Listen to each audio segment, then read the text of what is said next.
नमस्कार दोस्तों, मेरा नाम है राहुल यादव और आप सभी का स्वागत है इन्वेस्ट राइट की एक नई वीडियो में। आशा करता हूँ आप सभी लोग कुशल मंगल होंगे। आज की वीडियो का टॉपिक है टॉप 3 एसबीआई म्यूचुअल फंड्स जिनमें आप 2025 में निवेश स्टार्ट कर सकते हैं। आप इनमें एसआईपी के थ्रू भी निवेश स्टार्ट कर सकते हैं और आप चाहें तो इनमें लमसम भी कर सकते हैं। लमसम का मतलब है एक मुश्त निवेश। आप चाहें तो मंथली यहाँ अपनी प्लानिंग बना लीजिए निवेश करने की, और अगर आपके पास कुछ पैसा है 50,000, 1 लाख, 2 लाख, आप चाहते हैं कि मैं एक ही बार में निवेश कर दूं, तो वो भी आप इन म्यूचुअल फंड्स में कर पाएंगे। 2025 के लिए ये म्यूचुअल फंड्स आपके लिए बहुत बढ़िया ऑप्शन हो सकते हैं। देखिए, एसबीआई को लेकर लोग कमेंट्स ज़्यादा करते हैं क्योंकि एसबीआई हमारे देश की सबसे बड़ी म्यूचुअल फंड कंपनी भी है। तो एसबीआई के म्यूचुअल फंड्स में ही लोग निवेश क्यों करना चाहते हैं, इसके लिए भी मैं कुछ पॉइंट्स आपको दिखाऊंगा ताकि आपको पता चले कि हाँ, एसबीआई वाकई एक बहुत बड़ी म्यूचुअल फंड कंपनी है। देखिए, एसबीआई म्यूचुअल फंड देश के सबसे बड़े सरकारी bank state bank of India की एक म्यूचुअल फंड इकाई है। इसकी स्थापना 1987 में हुई थी और यह आज भारत के सबसे अग्रणी फंड हाउस में से एक है। देश में 44 म्यूचुअल फंड कंपनियां काम कर रही हैं, लेकिन इनमें से एसबीआई म्यूचुअल फंड सबसे बड़ी एएमसी कंपनी है। सबसे ज्यादा जो पैसा है वो एसबीआई म्यूचुअल फंड के पास ही है, जो निवेशकों के बीच अपने शानदार रिटर्न्स के लिए भी जानी जाती है। एसबीआई म्यूचुअल फंड के पास इक्विटी, हाइब्रिड, डेट कैटेगरी में कुल 122 स्कीमें हैं। वैल्यू रिसर्च के मुताबिक इस फंड हाउस का जो टोटल एयूएम है वो 11,34,051 करोड़ रुपए है। एक बहुत बड़ा फंड साइज हमें एसबीआई म्यूचुअल फंड के पास देखने को मिलता है। काफी पैसा लोग एसबीआई म्यूचुअल फंड में निवेश कर रहे हैं। इसका अनुमान आप इस आंकड़े से लगा सकते हैं कि 11,34,051 करोड़ रुपए लोगों ने एसबीआई म्यूचुअल फंड्स की स्कीमों में ही निवेश किए हुए हैं। और देखिए, ऐसा नहीं कि रिटर्न्स कम है कि लोग एसबीआई के नाम पर ही निवेश कर रहे हैं। एसबीआई के नाम पर निवेश ज्यादा होता है, लेकिन एसबीआई म्यूचुअल फंड्स की जो स्कीम है उन्होंने रिटर्न्स भी बहुत शानदार बनाकर दिए हैं। 3 साल में लमसम और एसआईपी निवेश पर 28 से 39% तक का सालाना रिटर्न्स एसबीआई म्यूचुअल फंड्स की अलग अलग स्कीम्स ने बनाकर दिया भी है।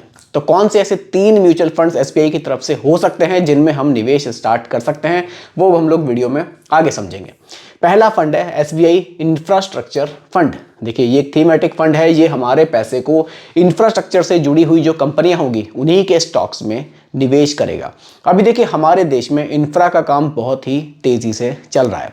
आने वाले समय में हम देख रहे हैं कि कितने सारे एयरपोर्ट, हाईवे, रेलवे प्रोजेक्ट्स बिल्कुल चल रहे हैं और आने वाले टाइम में ये बहुत जल्दी जल्दी से कंप्लीट होते जा रहे हैं। और इसके अलावा और भी नए नए प्रोजेक्ट्स गवर्नमेंट लॉन्च कर रही है। तो जब इस तरह के प्रोजेक्ट हमारे देश में चलेंगे तो जो हमारा पैसा जिन स्टॉक्स में निवेश होगा वो इंफ्रा से जुड़े हुए स्टॉक्स होंगे, यानी कि उनमें भी हमें ग्रोथ देखने को मिलेगी। उसका बेनिफिट हम यहाँ उठा सकते हैं। यानी कि आप इस तरह से भी इसको कह सकते हैं कि डायरेक्टली आप इंफ्रा से जो जुड़ी हुई कंपनियां हैं ना, आप उनमें डायरेक्टली निवेश ना करके इस म्यूचुअल फंड के थ्रू अगर निवेश कर रहे हैं तो आप भी उस ग्रोथ में अपने पैसे को निवेश कर देंगे और आपको भी बढ़िया रिटर्न्स इस म्यूचुअल फंड से फ्यूचर में मिल सकते हैं। हम इसके पास्ट रिटर्न्स को भी देखेंगे, कैसी इस म्यूचुअल फंड की परफॉर्मेंस रही है। देखिए, फंड साइज देखिए 5,006 करोड़ रुपए का है। यहाँ एक्सपेंस रेशियो 0.92% का है। आप इसमें लमसम भी कर सकते हैं और आप इसमें एसआईपी भी कर सकते हैं। अगर रिटर्न्स देखें, 1 महीने, 3 महीने, 6 महीने, 1 साल को छोड़ देते हैं, थोड़ा सा हम देखिए निवेश जब कर रहे हैं तो लंबे के समय के लिए कर रहे हैं, तो रिटर्न्स भी हम थोड़े से लंबे समय के देखें तो ठीक रहेगा। पिछले 7 साल में 16% से ज्यादा के रिटर्न्स और पिछले 10 साल में 17% से ज्यादा के रिटर्न्स इस म्यूचुअल फंड ने बनाए हैं। डाइवर्सिफिकेशन देखते हैं फंड का और पैसा कहाँ निवेश किया जा रहा है उसको भी देख लेते हैं। देखिए, स्मॉल कैप में 36% का निवेश है, मिड कैप में 18% का निवेश है और लार्ज कैप में भी लगभग 36% का निवेश हमें देखने को मिल रहा है। लार्ज कैप मतलब टॉप 100 कंपनियां, मिड कैप मतलब अगली 150 कंपनियां और स्मॉल कैप मतलब उसके बाद की और भी छोटी छोटी कंपनियां। तो ये डाइवर्सिफिकेशन बढ़िया है फंड का। Large cap, mid cap, small cap तीनों जगह पैसा निवेश है। टॉप की जो कंपनियां हैं जिनमें पैसा निवेश होगा उसमें रिलायंस आ जाएगी, एल&टी आ जाएगी, श्री सीमेंट आ जाएगी और भारतीय एयरटेल लिमिटेड आ जाएगी। ये इनकी टॉप की कंपनियां हैं जिनमें ज्यादा निवेश किया जाएगा। अगले फंड पर बात करते हैं। अगला फंड है दोस्तों एसबीआई का Contra fund. Contra fund SBI का अपने आप में बहुत ही फेमस ये फंड रहा है। जो लोग पहले से म्यूचुअल फंड में निवेश करते हैं वो एसबीआई कॉन्ट्रा फंड के बारे में जरूर जानते होंगे, चाहे निवेश किया हो, अगर नहीं भी किया हो तो फंड के बारे में सुना जरूर होगा, क्योंकि इसका जो निवेश करने का तरीका है ये फंड उसी के लिए स्पेशली जाना जाता है। देखिए, इसका निवेश करने का तरीका ये है कि आपको कोई फंड, कोई स्टॉक अभी अंडर वैल्यूड है वो आपको कम दाम पर मिल रहा है।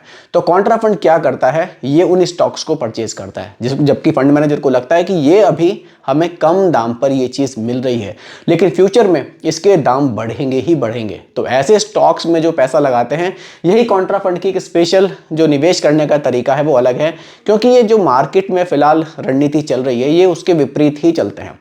जो स्टॉक्स अभी तेजी से रिटर्न्स दे रहे हैं ना, ये उसमें इन्वेस्ट नहीं करेंगे।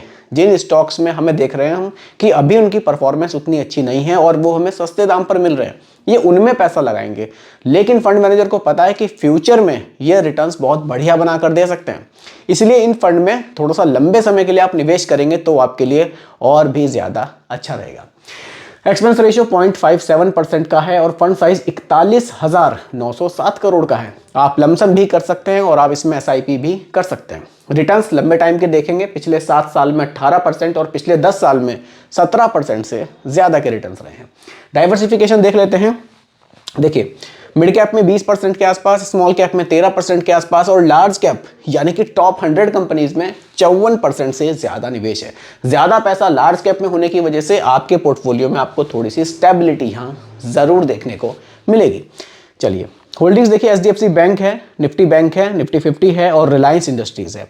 बढ़िया जगह पैसा आपका निवेश किया जा रहा है। सेक्टर्स भी हैं, फाइनेंस है, एनर्जी है, टेक्नोलॉजी है और हेल्थ केयर है।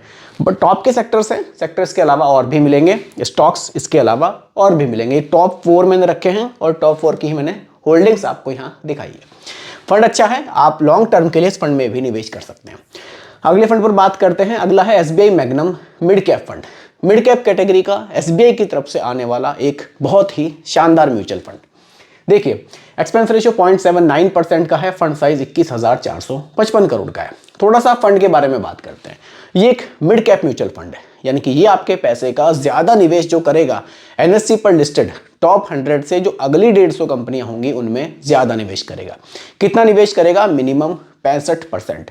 अगर आप रैंकिंग वाइज देखेंगे तो 101 रैंक से स्टार्ट होकर और 250 रैंक तक जाने वाली कंपनियों के जो स्टॉक्स होंगे उनमें मिनिमम 65% का निवेश ये म्यूचुअल फंड करेगा। इस तरह से ये आपके पैसे को निवेश करेगा। लमसम SIP दोनों ऑप्शंस इस म्यूचुअल फंड में भी आपको मिलेंगे। देखिए, मिड कैप में 67% का निवेश, स्मॉल कैप में 19% का और लार्ज कैप में 7.46% का निवेश ये म्यूचुअल फंड करता है। होल्डिंग्स आप देख सकते हैं, क्रिसिल लिमिटेड है, टोरेंट पावर है, कोरोमंडल इंटरनेशनल लिमिटेड है और सुंदरम फाइनेंस लिमिटेड है। ये इसकी टॉप की होल्डिंग्स हैं। Sectors finance, health care, service और कैपिटल गुड्स है। इन सेक्टर्स में ये म्यूचुअल फंड निवेश कर रहा है। तो देखिए, यहाँ भी पिछले 10 साल के जो रिटर्न्स हैं वो 17% से ज़्यादा हमें देखने को मिले हैं।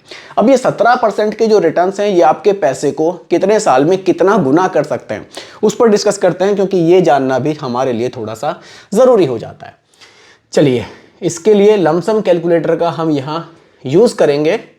चलिए, लमसम कैलकुलेटर, अगर आप लमसम निवेश करते हैं, बाकी आप चाहते हैं तो SIP कैलकुलेटर में भी आप चेक कर सकते हैं। बहुत इजी सा प्रोसेस है, आप चाहें तो गूगल पर जाकर देख सकते हैं। देखिए, मान लीजिए 1 लाख रुपए का यहाँ लमसम निवेश किया जाता है। चलिए, 1 लाख, 1 लाख रुपए का लमसम निवेश किया जाता है। रिटर्न्स हमने देखे हमें 17% के मिले हैं। हालांकि रिटर्न्स फिक्स नहीं है, हो सकता है कि ये फ्यूचर में कम या ज़्यादा हो जाए। मैं पास्ट रिटर्न्स पर बात कर रहा हूँ जो पिछले 10 साल में हमें मिले हैं। ड्यूरेशन, पिछले 10 साल में हमने ये रिटर्न्स देखे हैं। तो 10 साल में 1 लाख रुपए की वैल्यू 17% के रिटर्न्स पर बढ़कर कितनी हो जाएगी? 4,80,000 रुपए। यानी कि 10 साल में इसने आपके पैसे को 4 गुना से भी ज़्यादा, लगभग 5 गुना के आसपास पैसा जा रहा है, इतना बढ़ाया है। और अगर यही रिटर्न्स कंटिन्यू रहते हैं अगले और 10 साल भी, तो कंपाउंडिंग की पावर आप थोड़ा सा देखिएगा कि जो आपका पैसा है ये कितना तेजी से बढ़ता है। देखिए, अगर मैं यहाँ 10 साल और बढ़ा देता हूँ तो 1 लाख रुपए की वैल्यू 23,10,000 हो सकती है। अगर मैं और 10 साल बढ़ा देता हूँ, हालांकि इतना मुझे पता है कि आप लोग रुकेंगे नहीं, कोई इतने टाइम तक मुश्किल ही कोई रुकता है इन्वेस्टमेंट करके, यही 1 लाख रुपए 1,11,00,000 रुपए भी बना सकते हैं। ज़रूरत है आपको समय से निवेश स्टार्ट करने की और ज़्यादा समय तक मार्केट में रुकने की, क्योंकि कंपाउंडिंग का बेनिफिट आपको तभी मिलता है जब आप ज़्यादा टाइम तक म्यूचुअल फंड में बने रहते हैं। तो दोस्तों यही आज की वीडियो का टॉपिक था। उम्मीद करता हूं कि टॉपिक आपको पूरी तरह से क्लियर हुआ होगा। फिर भी कोई कंफ्यूजन हो आप मुझे कमेंट कीजिएगा, रिप्लाई मैं आपको जरूर करूंगा। बाकी रिकमेंडेशन नहीं है, केवल एजुकेशनल पर्पस वीडियो आप लोगों के लिए बनाई गई है, क्योंकि म्यूचुअल फंड का जो भी निवेश है बाजार जोखिमों के अधीन होता है।